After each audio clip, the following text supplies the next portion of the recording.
The article Pakistan and Bangladesh should work together for a progressive future is written by Hamid Khan Wazir. Now listen this article. As the ice started melting between Pakistan and Bangladesh strained relationships, speakers at a seminar stressed the need for initiating a new chapter of bilateral ties between two Muslim countries.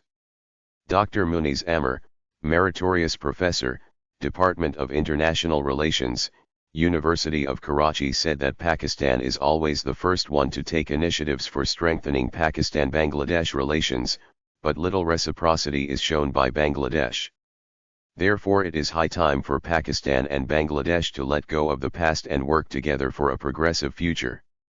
He made these remarks while speaking at the second webinar in the series Pakistan-Bangladesh Relations organized by the Center for Research and Security Studies, CRSS.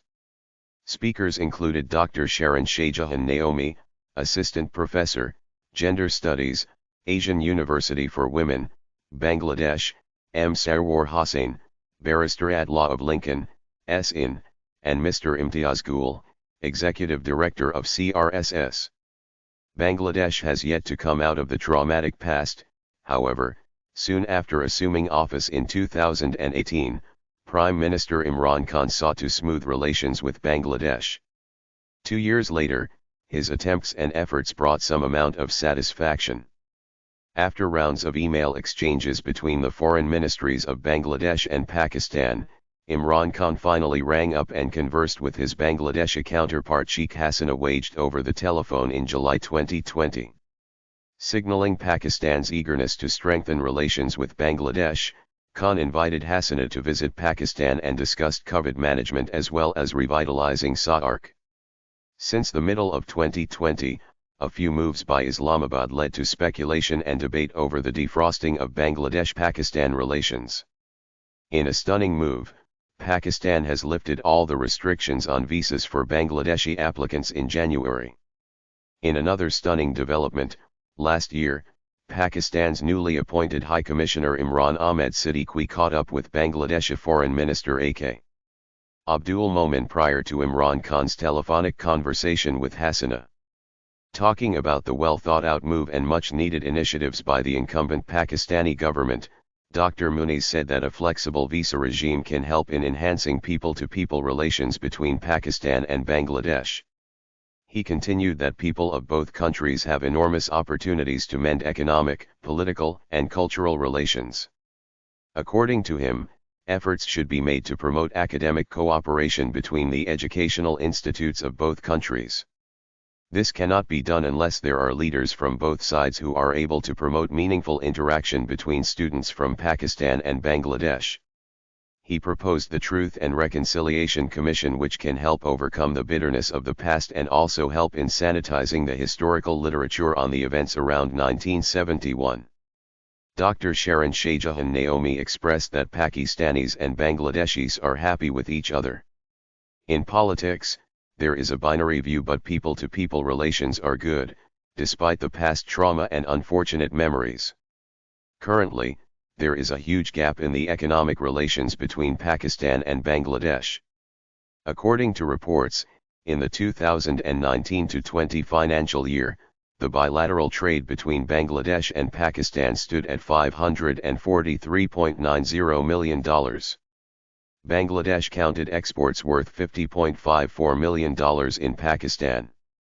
The import from Pakistan in the same year was estimated to be worth $493.36 million, which is well below than the existing potential between the two countries. Therefore, she suggested that a trade agreement could be a strong starting point to form good relations on a higher level, and Bangladesh would be welcoming towards this stance since it wants good relations with all its neighbors including China, Pakistan, and India. Barrister M. Sarwar Hossain reinforced that we share a common history. He admitted that there have been some political mistakes, but we should move on from the past and make progress for the future. The good people-to-people relations are demonstrated when it comes to sporting events and tourism between regional countries. In his view, in the subcontinent, no country can develop individually, the whole region has to develop economically, as economic viability will ensure security. Public opinion is one of the most important foreign policy determinants. Therefore, regardless of reciprocity by the government of Bangladesh, Pakistan should continue doing its bits, and if the citizens of Bangladesh will see the benefits of the policies of Pakistan, they themselves will mobilize support in favor of Pakistan and pressurize their government into taking reciprocal steps. Dr. Muniz Amir ended his conversation on the note that history textbooks can make a difference by promoting a sense of joint history instead of spreading hate and violence. For a win-win situation, there has to be ease in flights, shipping, and trade linkages. He also highlighted that there is nothing against Bangladesh in Pakistan. The youth of both countries should not carry the baggage of the past. Barrister M. Sarwar Hossain in his closing remarks admitted that Bangladesh understands the failures of its foreign policy and is working to open up to other countries to have good relations.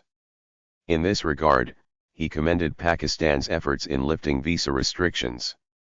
Living in past will serve no one purpose, as Bangladesh and Pakistan are home to 390 million, 5% of the total human population, and it is in the best interest of both countries to work together and start a new chapter of friendships. If Dhaka and Islamabad are on good terms, Bangladesh can explore the tremendous business opportunity in the Central Asian states via Pakistan. Pakistan will be able to mine the burgeoning market of 180 million in Bangladesh, and bilateral trade between the two will reach a significant level.